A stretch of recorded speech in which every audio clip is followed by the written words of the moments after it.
Hi friends, good evening back. And now on Sumit Sir's channel. क्या मजा आ रहा है ना तुम लोग को पढ़ाने में मुझे. मैं भी लाइव आ जाऊं. हाय मिंद्रो. लॉकडाउन जीएसटी चल रहा है. Lockdown.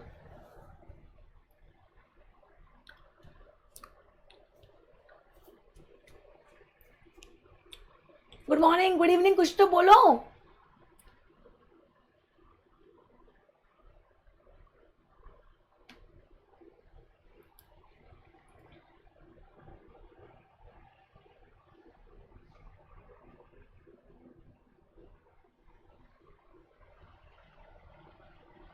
Hi all, hi all, hi all. कल तक हमारा कौन सा, आई थिंक 33 कुछ क्वेश्चंस हो गए थे, राइट? तो अगेन मैं कह रही हूँ, अगर आपने मेरे चैनल को या सुमित सर के चैनल को अगर सब्सक्राइब नहीं किया है, please subscribe button, please press the bell icon. Okay, so okay, let's, I hope there is no confusion. अभी तक मैंने क्या किया है, सुमित सर के चैनल पे आरटीपी ऑफ मे 2021 मैंने सॉल्व कर दी है. मैं क्लियर? It's there. ये जो फर्स्ट 3 एमसीक्यू के एंड केस स्टडी के जो सेशंस थे, फर्स्ट 3 मेरे चैनल पे चल रहे थे.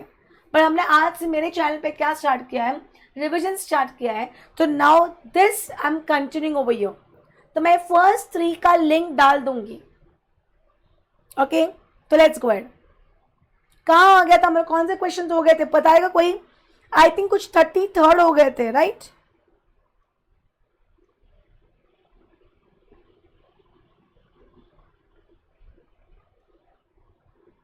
या 33 हो गया था ये हमारा.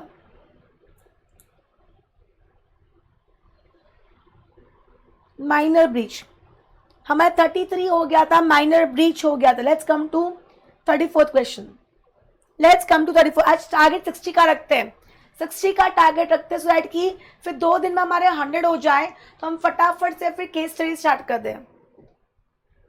Minimum and maximum limit of amount for compounding of offence. अगर मैं कंपाउंडिंग करने जा रही हूँ, क्या करने जा रही हूँ, कंपाउंडिंग करने जा रही हूँ, तो मिनिमम मैं कितना ले सकती हूँ और मैक्सिमम मैं कितना, मिनिमम इतना तो लूंगी और मैक्सिमम मैं कितना ले सकती हूँ. Am I clear? यस, एक minute Rahul.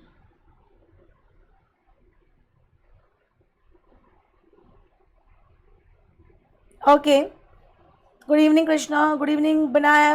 Hi Kuldeep. Now last bench available. Mohit, I come to that, don't worry. Okay, so minimum कितना है, minimum and maximum. Higher of 50% of tax involve और 10,000 rupees, and maximum 150% of tax involve और higher of दोनों का, मतलब इन दोनों में से टैक्स इन्वॉल्व का 50% और 10,000 विच एवर इज हायर, ये मिनिमम अमाउंट है. और मैक्सिमम क्या है, higher of 150% of tax involve और रुपीज 30,000. आगे बढ़ने की जरूरत ही नहीं, 34A is the answer.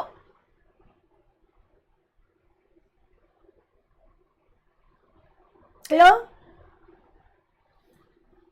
35. Mr. A, a sole proprietor, has to appear before appellate authority. Suraj, part 1 to 3, my channel.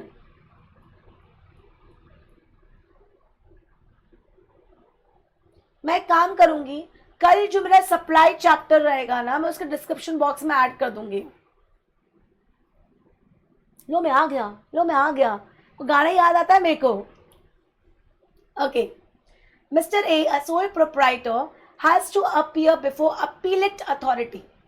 He decides to appear through an authorized representative. Which of the following person can be appointed as authorized representative Mr. A under GST law? मैंने already share कर दिया मेरे WhatsApp group पे. Suhan is son who has been dismissed from government service lately. Boss, फिर off dismissed boss, एक बार act आपका नाम खराब हो चुका है. Black spot, not allowed. Meeta Mangal, मैं कल सब ऐड करती हूँ, wait don't worry. Next, Rohan, a company secretary adjudged insolvent. An insolvent person cannot be your representative. Mukul, a practicing high court advocate. I hope you are getting my point. Yes, he is allowed. So answer is C. Am I clear? Answer is C. 36th question. Which of the following statements is true in case of retirement of a partner from the firm? वापस repeat कर रही हूँ. पढ़ाने दो ना, तुम लोग पढ़ाने ही नहीं देते हो. Which of the following statements are true in case of retirement of a partner from the firm under GST law? Retiring partner and not the firm shall intimate the date of his retirement. ऐसा तो कुछ है ही नहीं, कोई भी inform कर सकता है, तो ये गलत है. The firm and not the retiring partner, ये भी गलत है. Either retiring partner or firm, ठीक है, shall intimate the date of his retirement of such partner to the commissioner, ठीक है. Retiring partner shall be liable to pay tax, interest or penalty due up to his date of retirement, whether determined or not on that date. ये important point है boss. जिस दिन आप retire होते हो उस दिन तक के आप सारी चीज़ों आप उसके लिए लाइबल रहोगे. You will be liable for all. Am I clear? You will be liable for all irrespective of fact whether it is determined later or before. It does not matter. और D क्या बोलता है? Either retiring partner or the firm shall intimate the date of retirement of such partner to the commissioner.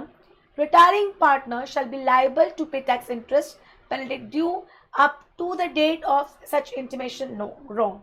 Answer is D. Up to the date of his retirement.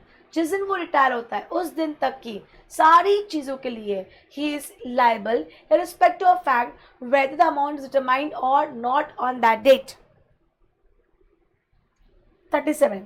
Under GST law, the time limit. Yeah, Amit, I am not teaching on an academic platform anymore.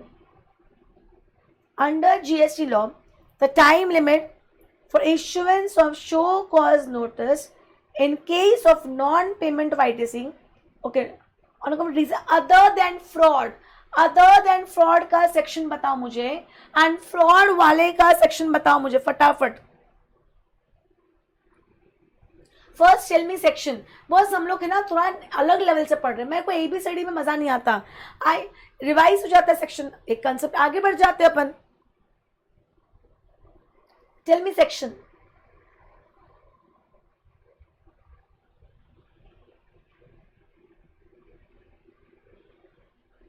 73 is other than fraud. Correct.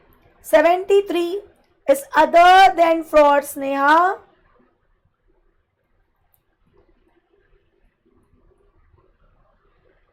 And 74 is fraud. तो हमें क्या बोला? Show cause notice for other than fraud. पहले question का जवाब दो.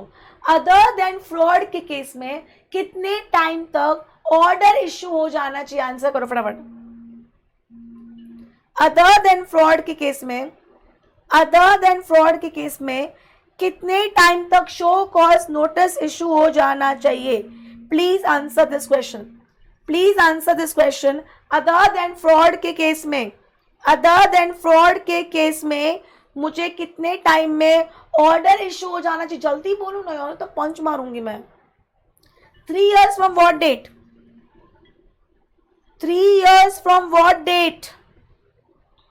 Boss तुम लोग का प्रॉब्लम क्या है पता है? तुम लोग उतना ही तुम लोग जो बोलोगे ना वही लिख के आओगे, वही याद रहेगा. मैं 3 years लिखूंगी, आई गेट कंफ्यूज.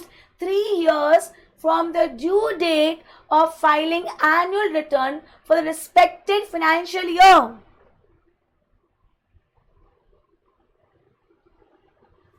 आज सपोज अभी फाइनेंशियल ईयर क्या चल रहा है? चलो 2021 फाइनेंशियल ईयर अभी खत्म हुआ है. 2021 फाइनेंशियल ईयर खत्म हुआ है. इसका एनुअल रिटर्न का ड्यू डेट इज 31 दिसंबर 2021. इसका एनुअल रिटर्न मतलब जिस फाइनेंशियल ईयर की हम बात करते हैं उसके नेक्स्ट फाइनेंशियल ईयर के 31 दिसंबर तक एनुअल रिटर्न फाइल हो जाना चाहिए. यहां से 3 years तक ऑर्डर आ जाए. 22, 23, 24, 31 दिसंबर 2024 तक ऑर्डर आ जाना चाहिए. 31 दिसंबर 2024 तक क्या आ जाना चाहिए? ऑर्डर आ जाना चाहिए. Am I clear? तो नोटिस कब तक इश्यू होना चाहिए? मैक्सिमम मतलब 3 months के, 2 years and 9 months, मतलब in short 2 years and 9 months from 31st December 2021. Am I clear? Am I clear? कोई कंफ्यूजन? कोई कंफ्यूजन? जल्दी बोलो. Any confusion? मतलब ऑर्डर के एटलीस्ट 3 महीने पहले तक नोटिस आ जाना चाहिए. तो 30th of September 2024 तक शो कॉज नोटिस आ जाना चाहिए. Am I clear? तो हमने रिवाइज कर लिया. Very good Aakriti, really good. Aakriti, you are not attending 7 PM lecture. Please, मैं 2 प्लेटफॉर्म पे आ रही हूँ. 7 PM my platform, 8 PM Sumit sir's platform. Do attend both the lectures. 38th question. Time limit for issuance of show cause notice under GST. Oh, very good question, huh? I just love this point. पहले मेरे को section बताना. Time limit for issuance of show cause notice under GST law in case of any amount collected as tax but not paid to central government. तो first answer means section. Section बताओ, section क्या लगेगा यहाँ पे?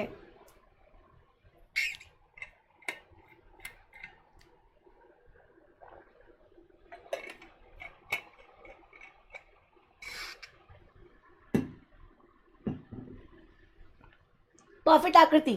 76. Perfect. Section 76. अब मुझे बताओ, section 76, you have collected amount as tax. Boss, government ने बोल के रखा है अगर आपने टैक्स के नाम पे कुछ भी कलेक्ट करके रखा है, यू हैव टू पे टू द डिपार्टमेंट. मतलब आप आपके पास नहीं रख सकते हो. आपने कलेक्ट किया और आपने डिपार्टमेंट को पे नहीं किया. मुझे बताओ इसका शो कॉज नोटिस कब इशू होगा?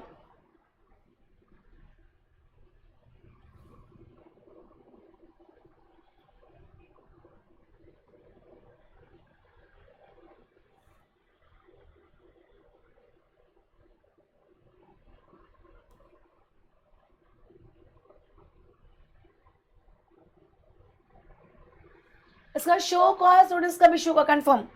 बहुत डिफिकल्ट नहीं है बच्चे, बट पता नहीं. No time limit. Akriti, no time limit का मतलब? नो टाइम लिमिट का मतलब you are conceptually really good. Akriti, I am liking it. Very good Aladdin. I have already said you yesterday only. Good Sneha, exactly.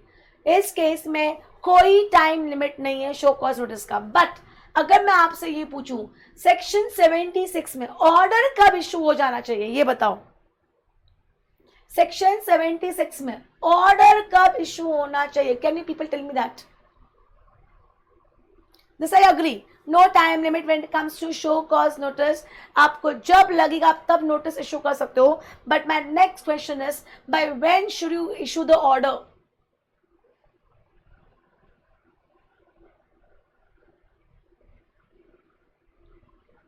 Yeah, I have left.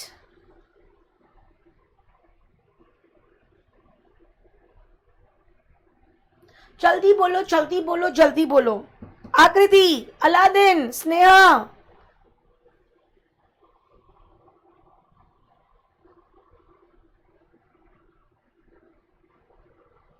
Perfect. Show cause notice के 1 साल के अंदर अंदर, show cause notice के 1 साल के अंदर अंदर ऑर्डर इशू हो जाना चाहिए. Exactly 1 year within 1 year of show cause notice. है क्लियर? तो इसका आंसर डी है, क्योंकि यहाँ पे हमें क्या पूछा है? नोटिस कब इशू करना है. सिर्फ अगेन 1 year मत बोलो. 1 year कहाँ से? 1 year from show cause notice. Okay. 39 question. 39 question. I hope see understand करो. हम लोग पहले 10 क्वेश्चन कर पा रहे होंगे, पहले हम लोग 15 क्वेश्चन कर पा रहे होंगे, पर हम लोग कॉन्सेप्ट पढ़ते जा रहे हैं. हम सिर्फ ABCD नहीं आंसर दे रहे हैं. कुछ भी उस पार्ट को लेके आएगा तो we will be in a position to answer. Dev Bhoomi rice, a registered person under GST is providing services of processing of milling of paddy into rice. Okay, loading, unloading, packaging, storage, and warehousing of rice in states of Chhattisgarh. The company has made following supplies during the tax period of April to September. Loading and unloading of rice करके दिया है, packaging and warehousing of rice करके दिया है, processing services of milling of paddy into rice करके दिया है, loading and unloading के लिए चार्ज 50 lakhs, वेयरहाउसिंग के लिए charge 30 lakhs end milling of paddy into rice के लिए charge 1 crore. Determine the amount of GST payable on the above supplies, assuming that applicable rate of GST is 5% and above amount given are exclusive of GST. Thanks dear, I'm so happy to see this.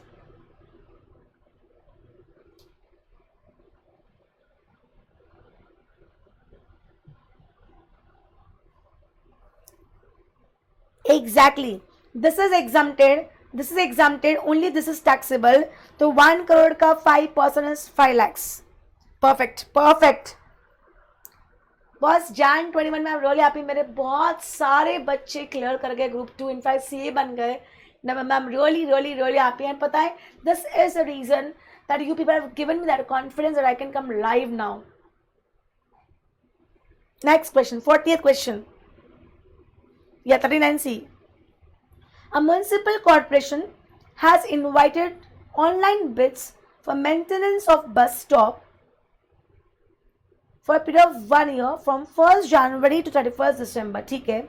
Okay, मुझे बताओ municipal corporation, पहली बात दिमाग में क्या आना चाहिए पता है आपको? थोड़ा थॉट आ जाना चाहिए. मतलब मुझे आगे क्वेश्चन पढ़ने की जरूरत ही नहीं पड़ी, मेरे दिमाग में बत्ती जल गई. बत्ती जलना बहुत जरूरी है कि क्या पूछा जा सकता है, क्या प्रोविजन हो सकता है. आंसर करो, मुझे बताओ क्या मन में आया होगा आपके. Tell me. ये ट्यूबलाइट नहीं होना चाहिए, बल्ब होना चाहिए, एक झटके में जलना चाहिए. LED. TDS, perfect municipal corporation, मतलब services to government. Services to government, right? Perfect बनाएग, परफेक्ट अलादीन. नेक्स्ट स्टेप क्या है? नेक्स्ट स्टेप क्या है? अगर suppose XYZ is giving services to government तो टीडीएस की बात आती है. But if it is an exempted supply तो हमको एग्जाम्पशन चैप्टर याद करना पड़ेगा.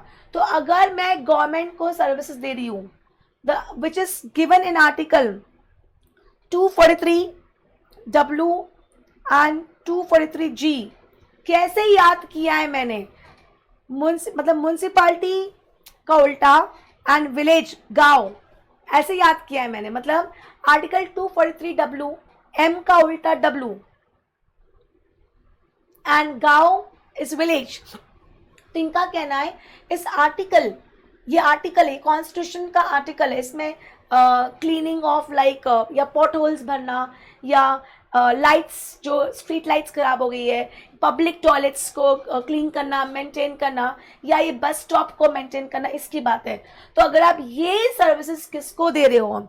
गवर्नमेंट को दे रहे हो. एग्जैक्टली अलादीन, अगर ये सर्विसेज आप किसको दे रहे हो? गवर्नमेंट को दे रहे हो. अगर आप प्योर सर्विसेज दे रहे हो, only services, it is exempted. और अगर आप गुड्स प्लस सर्विसेज दोनों दे रहे हो, गुड्स, हाँ पंचायत विलेज, मैंने ऐसे याद किया है, गुड्स प्लस सर्विसेज दोनों दे रहे हो, तो टोटल कॉन्ट्रैक्ट वैल्यू का गुड्स का component should be only 25%. Goods should be only 25%. Perfect Sneha, आता है यार, सब कुछ आता है तुम लोग को.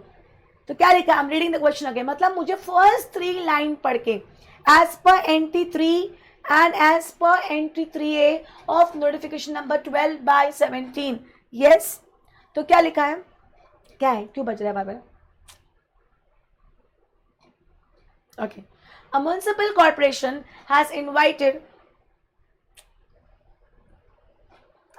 corporation has invited online bids for maintenance of bus stops for a period of 1 year from January to December. The work involves composite supply of goods and services. Composite bola, right? Wherein the supply of service is the principal supply. The value of goods constitute 25% of the total value of composite supply. Mr. Kumar, Managing Director of Khiladi Contractors Private Limited, located and registered under GST in Gujarat, wants to bid for the same. Okay, go ahead. किसने रोका है आपको? bidding करो ना. He seeks your opinion to determine the taxability of the above supply to quote the best price. Choose the correct option. Not liable to tax, GST payable, exempted and none of the above. Answer क्या है? जल्दी बताओ answer क्या है? जल्दी बताओ answer क्या है? C. And I'll tell you, honestly speaking, I have my clients who are doing this for government and उनको कॉन्ट्रैक्ट में टैक्स लिखा हुआ है, तो they want a clarity from my side saying that ma'am please let me know कि ये हम जो सर्विसेज गवर्नमेंट को दे रहे हैं जो 243W एंड 243G में कवर्ड होता है, और हम लोग या तो प्योर सर्विस दे रहे हैं या अगर हम कंपोजिट भी दे रहे हैं तो goods will not exceed 25% contract value, ये एग्जम्प्टेड है या नहीं है? क्योंकि टैक्स का एलिमेंट बहुत बड़ा एलिमेंट आ रहा है और उतना मार्जिन बिजनेस में होता नहीं है. 41 क्वेश्चन. मजा आ रहा है कि नहीं आ रहा है?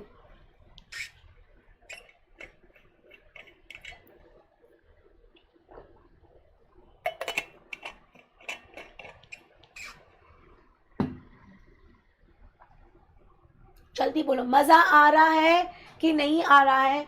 I am waiting for you all to reply. पर जो काम करो उसमें मजा आना चाहिए. It should not be forcefully. मतलब मैं ऑनेस्टली कह रही हूँ, I'm really enjoying teaching on my own channel because it's giving me all freedom. But yes, 100% I would be say thankful to Unacademy क्योंकि वो लाइव आने का आइडिया उनका था. ठीक है. 41. अच्छा. Mr. Happy Singh is a resident of Chandigarh. Okay. The marriage of his daughter Khushi Kaur has been finalized with Lovely Singh, an NRI settled in Canada. The marriage scheduled on 14 February in Chandigarh, Valentine Day. Mr. Happy Singh wants to send 5,000 marriage invitation cards to all his relatives and friends to attend the marriage. He has to send the invitation by speed post. He is not sure about the taxability of speed post services under GST regime. Services by government is exempted except speed post, express parcel post, life insurance and agency services other than government. Am I clear? So GST is payable. इतनी लंबी कहानी, ऐसा लगा था पता नहीं क्या होगा पर निकला, पता ना, सोचा कुछ निकला चुहा, पता नहीं क्या कहावत है. या सेल. परफेक्ट. शॉर्टकट क्या है इसका? Sale, speed post, express parcel post, agency and life insurance. Am I clear? Okay, next question. 42nd question. Mr. Kumar is the managing director of Khiladi Equipments Private Limited. The company is located and registered under GST in Mumbai, Maharashtra. Okay. Mr. Kumar had decided to send food grains and other relief material worth 50 lakhs and 20 lakhs through railways and airways respectively to cyclone hit victims in Kerala in the month of correct. I'm really bad, yeah. Thanks, Imendu. Okay. Through railways and airways respectively to the cyclone hit victims in Kerala in the month of November. The company has contacted Super Alliance and Indian Railways to transport answer to materials from Mumbai to Kerala, and price the same has been determined 10 lakhs by way of air and 50,000 by railways excluding taxes. Mr. Kumar seeks your help to determine what is the amount. यहाँ पे एक shortcut हमने याद किया था. यहाँ पे कितने पॉइंट्स हैं? डॉक्टर मोना, मैंने एक डॉक्टर मोना करके शॉर्टकट हम लोगों ने आइडेंटिफाई किया था. तो उस केस में क्या है, अगर एक डॉक्टर मोना मतलब 6 आइटम्स है अगर ये by water, by road, by rail लेके जाऊंगी, it is exempted, but by air, railway is exempted. Akriti, rail, road, water is exempted. Only airlines is taxable. तो 10 लाख का 18% is 180 is 180 and यहाँ पे nil. तो आंसर शुड बी ए. 42 का answer should be ए. आकृति, पहली गलती करी आपने, नॉट एक्सेप्टेबल.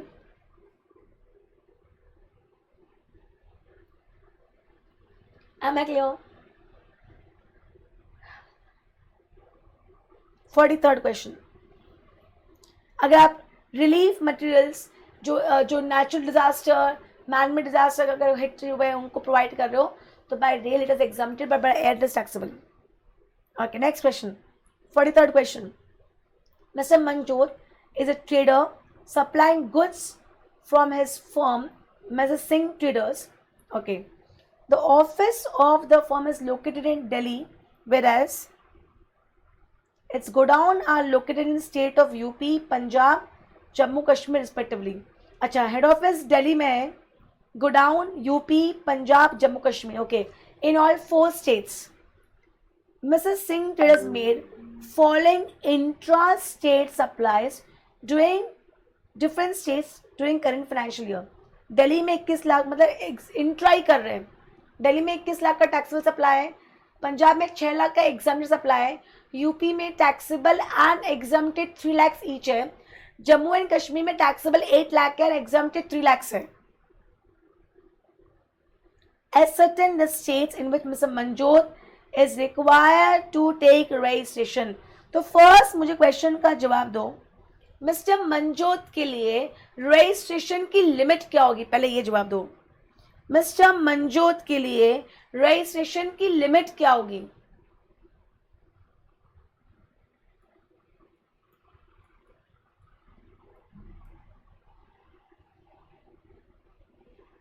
मिस्टर मंजोत के लिए रजिस्ट्रेशन की लिमिट क्या होगी?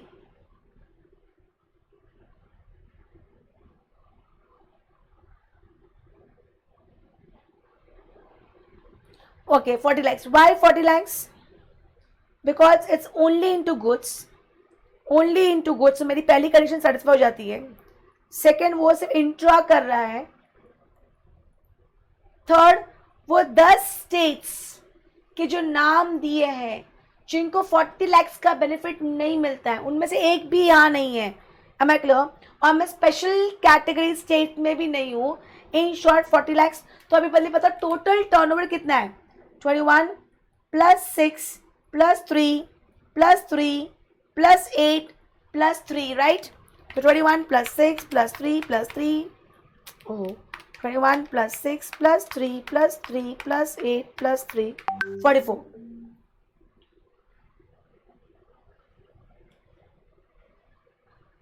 Am I clear? 44 lakhs. Am I clear? मतलब मेरा लिमिट एक्सीड हो गया है. मुझे रजिस्ट्रेशन की रिक्वायरमेंट है, क्योंकि जब मैं रजिस्ट्रेशन की बोलती हूँ तो जब मैं एग्रीगेट टर्नओवर बोलती हूँ, and aggregate turnover includes taxable as well as exempted both.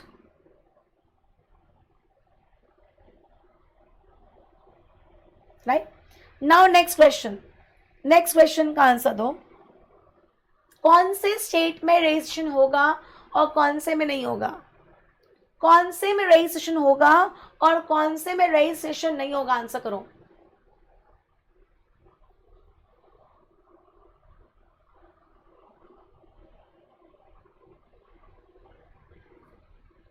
बोलो, कहां पे रजिस्ट्रेशन होगा और कहां पे रजिस्ट्रेशन नहीं होगा, and give me reason.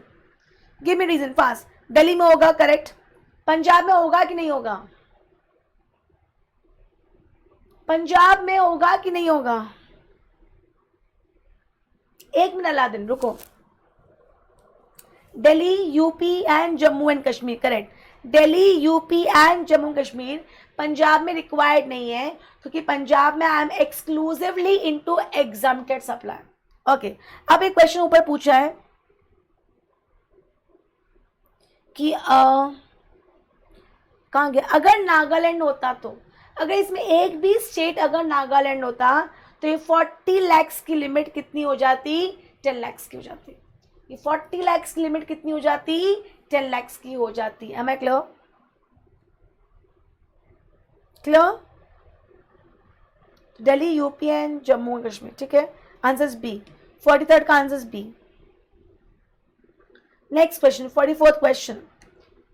Mr. Pandey is an ambulance driver who lives in correct Hemendra.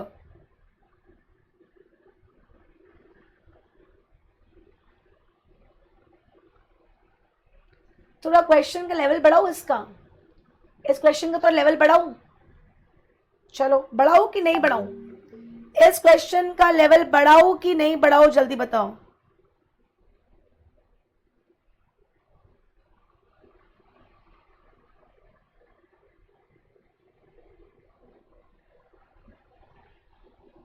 Answer करो तो बढ़ाऊंगी.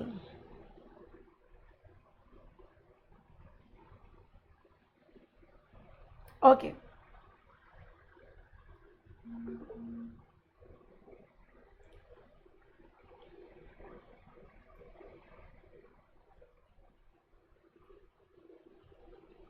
ओके, सपोज एक मिनट, मुझे थोड़ा टोटल करने दो. 21 + 3 + 3 + 8 + 3. ठीक है, ओके. ये पंजाब ना होके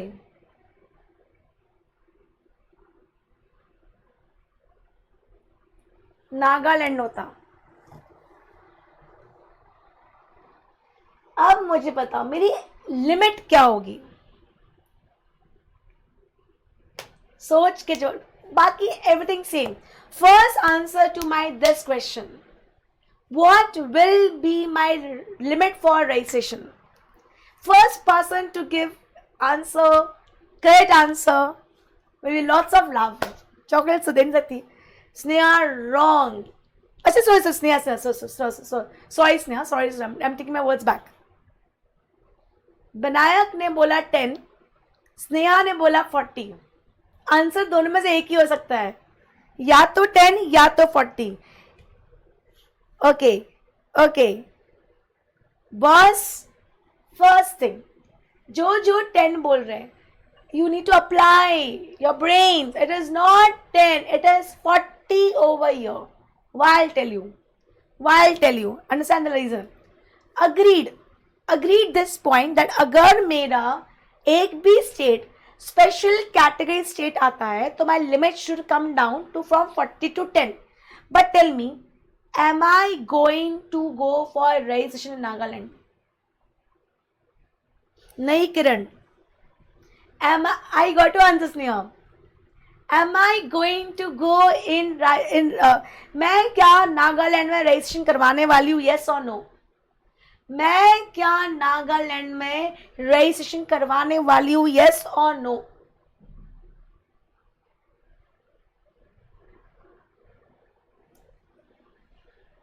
अच्छी चीज पूछ रही हूं मैं. No Kuldeep. Answer to my question first. नहीं, नागालैंड में मैं रजिस्ट्रेशन नहीं करवाऊंगी बिकॉज मैं नागालैंड में एग्जम्प्टेड सप्लाई कर रही हूं, सो नो रजिस्ट्रेशन. तो जब मैं नागालैंड में रजिस्ट्रेशन करने नहीं वाली हूं तो मैं नागालैंड की लिमिट नहीं लूंगी.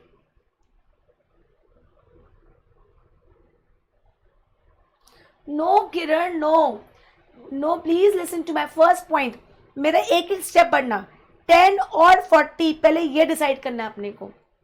10 या 40 पहले ये डिसाइड करना है. करेक्ट ऋतु. तो जब मैं नागालैंड में रजिस्ट्रेशन करने ही नहीं वाली हूं तो मैं नागालैंड की लिमिट नहीं लूंगी. मैं गुड्स की 40 lakhs की लिमिट लूंगी. मैं गुड्स की 40 lakhs की लिमिट लूंगी. समझ में आ रहा है? एक मिनट, चार्ट बनाओ. सुनील मार खाएगा, एक पंच दूंगी ना, इतने सारे पंच दूंगी ना. अब my next question, will I include Nagaland's turnover while calculating the total turnover?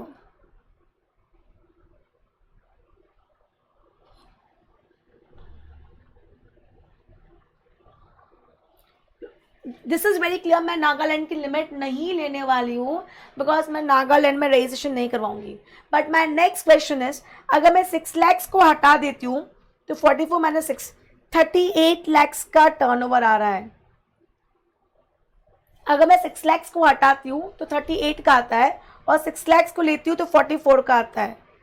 तो विल आई टेक 38 और will I take 44? Will I take 38 or will I take 44?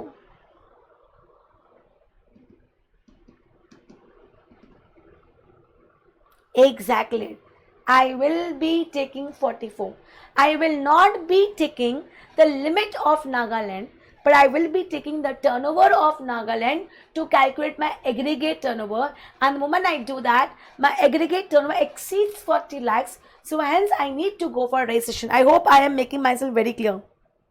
क्या क्लियर हो गया? जिन जिन बच्चों ने 10 लाख बोला, हाँ, अगर मैं ये एग्जम्प्टेड हटा के टैक्सेबल कर देती हूँ, अगर मैं ये एग्जम्प्टेड हटा के टैक्सेबल कर दूंगी तो फिर 10 lakhs. अगर मैं स्पेशल कैटेगरी स्टेट में रजिस्ट्रेशन नहीं लूंगी तो मैं स्पेशल कैटेगरी स्टेट्स की लिमिट भी नहीं लूंगी. एक लाइन में हिंदी में लिख लो, अगर स्पेशल कैटेगरी स्टेट में रजिस्ट्रेशन नहीं है तो उसकी लिमिट नहीं है. Clear? Can I go ahead? चलो आगे बढ़ते हैं. इसलिए प्लीज एक रिक्वेस्ट है, डोंट थिंक मैम 10 क्वेश्चन हो रहे हैं कि 15 क्वेश्चन हो रहे हैं. हम कॉन्सेप्ट क्लैरिटी से आगे बढ़ रहे हैं. मतलब फिर ये एमसीक्यू आपको देखने की वापस जरूरत नहीं पड़नी चाहिए. या अगर आप एक बार रिवाइज भी कर रहे हो तो बस एक बार क्वेश्चन रीड करके आपका काम हो जाना चाहिए. Yeah, lots of love, Sneha. So too much, and lots of blessings to all.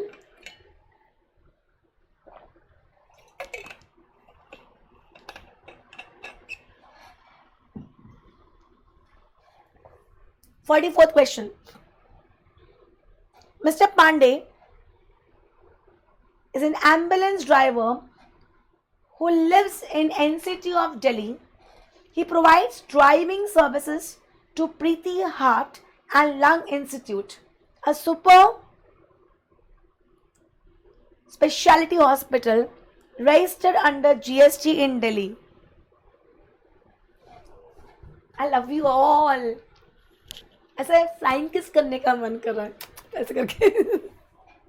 But then I realize I'm live. I realize I'm a teacher. तो फिर मैं अपने इमोशंस को कंट्रोल कर लेती हूँ. थैंक्स निया, thank you very much. Okay, where was I? A super specialty hospital registered at GST in Delhi for a consideration of 25,000 per month. Okay, Mr. Pandey. Yes, 7 PM my lecture revision start किया मैंने आज से, and 8 PM यहाँ पे. Mr. Pandey was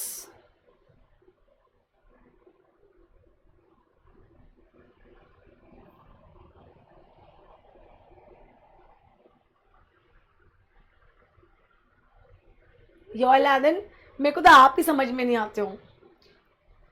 Mr. Pandey was instructed to pick up a patient in Gurugram to Preeti Heart and Lung Institute.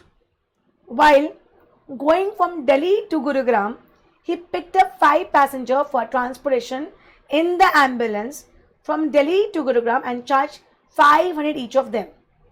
You are required to ascertain the taxability of transport services provided by Mr. Pandey in the ambulance from Delhi to Gurugram. बताओ, ये सी ambulance is okay. So सोच के जवाब दो, क्या question क्या पूछा है? एक मिनट अलादीन, वेट. क्या पूछा है? Taxability of transport provided by mister Pandey in ambulance from Delhi to Gurugram. Taxable है कि एग्जाम्प्टेड है? See, as an ambulance it is exempted, but ये जो 5 लोगों के बीच में सवारी दी है, आओ आओ बैठो बैठो बैठो, अपन बोलते कि नहीं बोलते? दिल्ली दिल्ली दिल्ली, गुरुग्राम गुरुग्राम गुरुग्राम, चिल्लाते कि नहीं चिल्लाते? Yes, this is taxable. 845 को क्या बोला है? ये एम्बुलेंस इज एग्जाम्प्टेड बट ये वाला टैक्सेबल है. 845 क्या पूछा है? समझा नहीं, देगी नहीं तो है, देगी नहीं है तो लिमिट नहीं, क्या बताया? ओके हाँ, सिंपल सिंपल वही बताया मैंने कि स्पेशल, अगर आप 2 लेक्चर एक साथ अटेंड करोगे ना तो ऐसे ही होने वाला है. And then don't confuse students. ठीक है. 45th question, a really good question. 45th question. Mr. Kala and Associates dealing in sale or purchase. I am expecting this question in exam. Reason behind that, इसके ऊपर अभी तक full fledge question exam में नहीं आया है. इसके ऊपर अभी तो फुल फ्लेज क्वेश्चन एग्जाम में नहीं आया है. तो एमसीक्यू का really don't have idea, but अगर नहीं आया है तो ये एमसीक्यू में आ सकता है. सेकेंड हैंड कार्स की बात चल रही है. Mister Kala and associates dealing in sale और परचेस ऑफ यूज्ड और second hand car. Okay, mister Kala क्या करता है? सेकेंड हैंड गाड़ी परचेस करके बेचता है. इस रजिस्टर्ड है GST. During the current financial year following intra किया. Car 1, car 2, car 3, car 4. Car 1 5 lakh में परचेस करी, 750 में बेची. 2 3 लाख में परचेस करी, 275 में बेची. 3 6 लाख में परचेस करी, 650 में बेची. 4 8 लाख में परचेस करी, 950 में बेची. Okay. Mr. Kala and associate purchase car 1, 2 and 3 from unregistered person and car 4 from a registered person who charge GST of 130 and accordingly Mr. Kala has availed ITC. मतलब कार 4 में it is car 4 कौन था? Registered person था. और ये दो तीनों कौन थे? यूआरडीए. वेट अलादीन, ये तीनों कौन है? यूआरडीए. तो मुझे बताओ पहले ही प्रोविजन क्या बोलता है? अब 1 2 3 सी सेकेंड का मतलब it is entering in the supply chain again. It is entering in the supply chain again. तो अब मैं 5 लाख में परचेस करी है, 7.5 लाख में मैंने बेची है. अब मैं क्लियर, वापस सेकेंड हैंड है. तो अब इस केस में आप 7.5 लाख पे जीएसटी नहीं लगा सकते हो क्योंकि ऑलरेडी इस कार पे जीएसटी डिपार्टमेंट को जा चुका है. तो इस केस में सिर्फ मार्जिन, दैट तो पॉजिटिव मार्जिन के केस जीएसटी लगेगा. तो यहाँ पे 2.5 है, यहाँ पे नेगेटिव मार्जिन है, यहाँ पे 50 है. तो टोटल पॉजिटिव मार्जिन कितना हुआ? 3 लाख. बट कार 4 में क्या हो रहा है? जिससे आपने परचेस करी है वो रजिस्टर्ड पर्सन है, उसने 8 लाख पे जीएसटी लगाया 130 का. तो आपने 130 का क्या ले लिया? क्रेडिट ले लिया. तो आपको फिर यहाँ पे पूरे 950 पे टैक्स लगेगा. क्या परसेंट दिया? 18%. तो 950 पे 18% इज 1,71,000. 3 लाख के ऊपर 18% इज 54,000. ये आपको पे करना है. 171 plus 54,000 comes to 225. But you already have a credit of 130. तो 130 क्रेडिट क्या कर दो? माइनस कर दो. तो नेट आपको कितना पे करना पड़ेगा? 95,000. Am I very clear? Am I clear?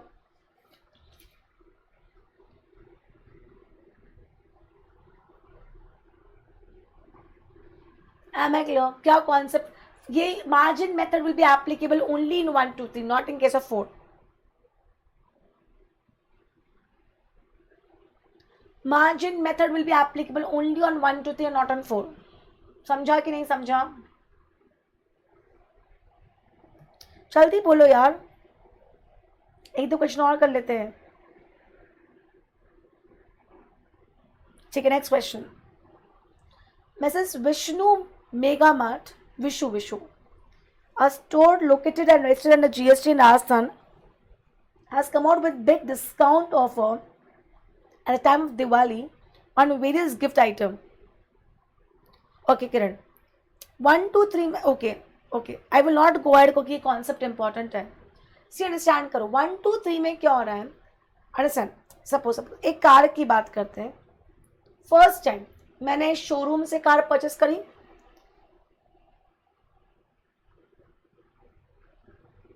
Okay, समझा रही हूँ. वेट, मैंने कार शोरूम से परचेस करी.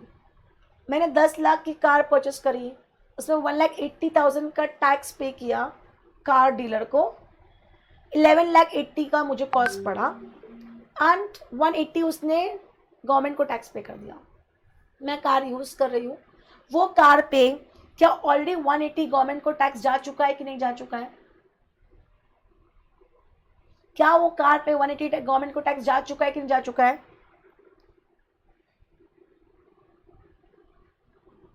यस और नो?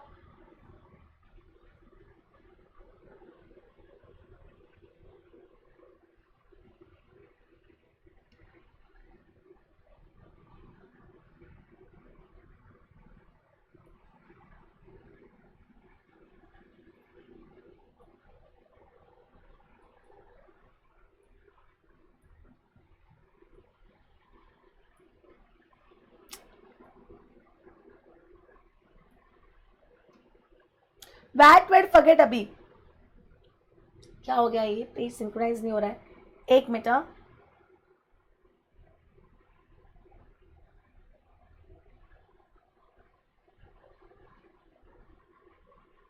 ओके, समझना मैं क्या बोल रही हूँ, समझना।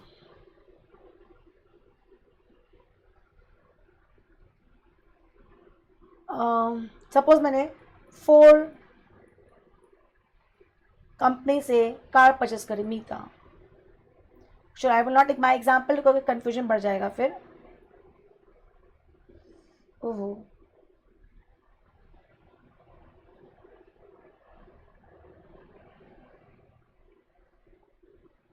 Okay, me Ford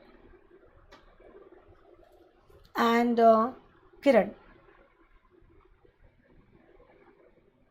suppose Ford से किरण ने 10 lakhs की कार परचेस करी, उसमें 180 का टैक्स पे किया, टोटल 1180, राइट? काम खत्म।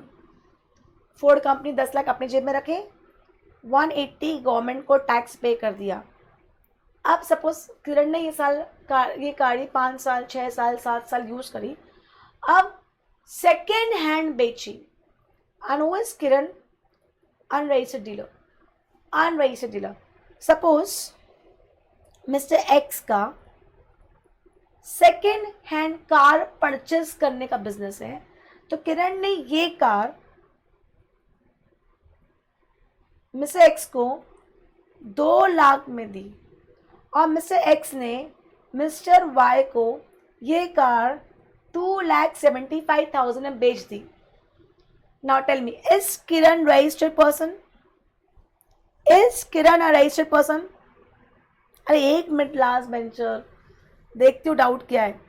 नहीं, तो किरण इस पे जीएसटी चार्ज नहीं करेगा। प्लस ऑलरेडी ये 2 लाख 10 लाख का पार्ट है कि नहीं है? ये 2 लाख इस 10 लाख का पार्ट है कि नहीं है? बोलो ना जल्दी, हाँ है कि नहीं है?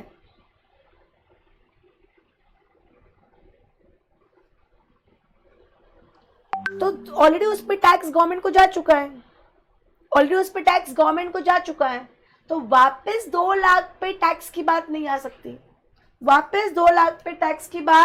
नहीं आ सकती है। इसलिए इस केस में क्या लगेगा? मार्जिन मेथड लगेगा कि आपने 2 लाख में परचेस करी और 275 में बेच दी, तो 75,000 पे टैक्स लगेगा। बट यहीं पे अगर किरण रजिस्टर्ड पर्सन होता तो किरण इस 180 का क्रेडिट ले चुका होता। किरण इस 180 क्रेडिट लेता कि नहीं लेता? और जब किरण आगे बेचता तो उस पर जीएसटी चार्ज करता कि नहीं करता? Am I clear?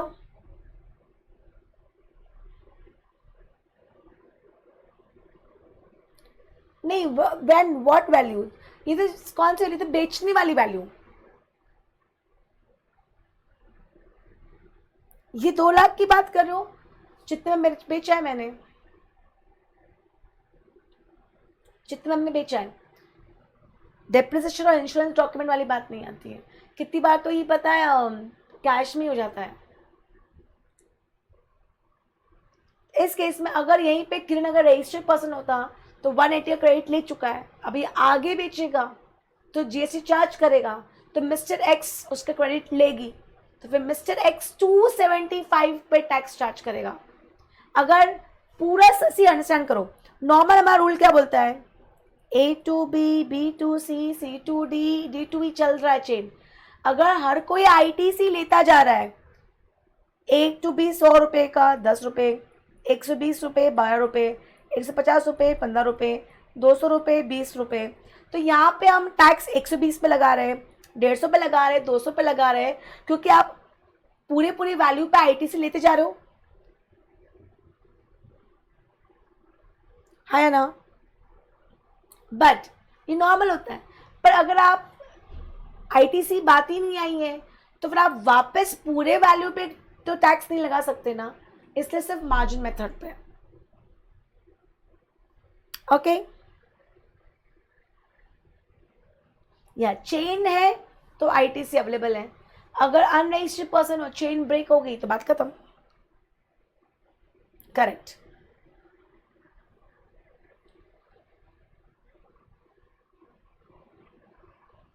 Got it.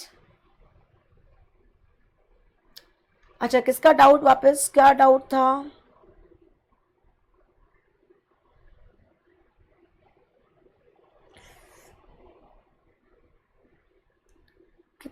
My doubt of 846, 846, 846, ये बोला तो सही मैंने, अल्लाह same question asking again and again यार, नॉट डन। अगर आप स्पेशल कैटेगरी स्टेट में रजिस्ट्रेशन नहीं ले रहे हैं तो वहाँ की लिमिट नहीं होगी, मैंने वही समझाया है।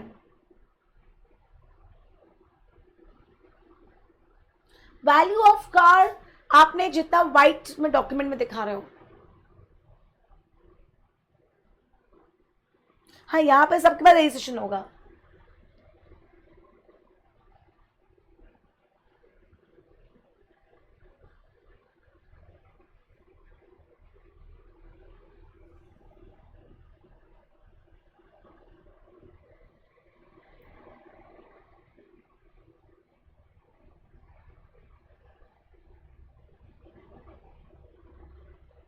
Clear? Clear, please tell me. Yeah, rule 35, not section. Okay, so I'm done for the day. कल कंटिन्यू करेंगे, कल 7 PM माई चैनल मीता मंगल सप्लाई का रिविजन पार्ट 2, और यहाँ पे MCQ करते रहेंगे। And last but not the least, if you have yet not subscribed my channel or Sumit Sir's channel, do subscribe it and do press the bell icon. And last but not the least, I'm again telling you I'm into SM also, so any new ones and dear ones is writing SM, CA Inter or IPC, ask them to visit my website and buy this, it will work. Okay,